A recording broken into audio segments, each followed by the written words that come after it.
Today we're going to be making a bright, fresh, and extremely flavorful dish with a traditional ingredient. It is a South Indian style green pea stir fry. So let's get cooking.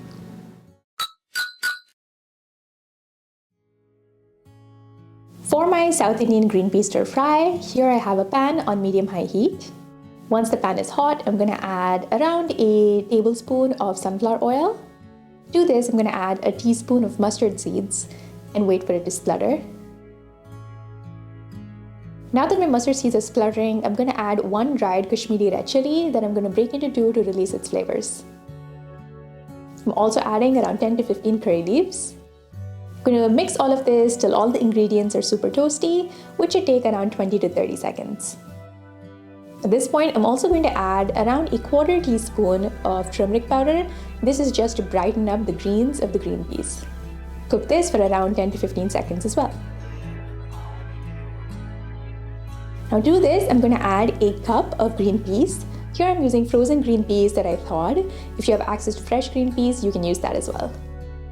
Mix this well and cook this for around 5 minutes.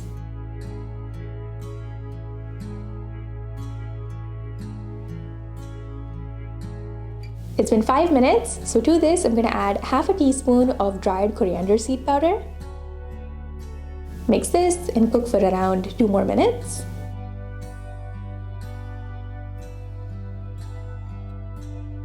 To this, I'm going to add a quarter cup of freshly grated coconut.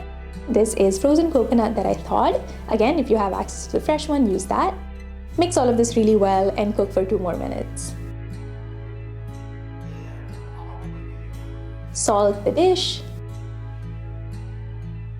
You can also top with additional grated coconut or leave it as is. And that's the finished dish. Most people always have a bag of green peas in their freezer. I know at least I do. So when you're confused about what to make as an additional side but don't have the time, this works perfectly for those moments. Let me know in the comments if you try it out, how you made it your own, so what you used it in. And please like and subscribe because I come out with new videos every Sunday. And I'll see you another time with another recipe. Bye.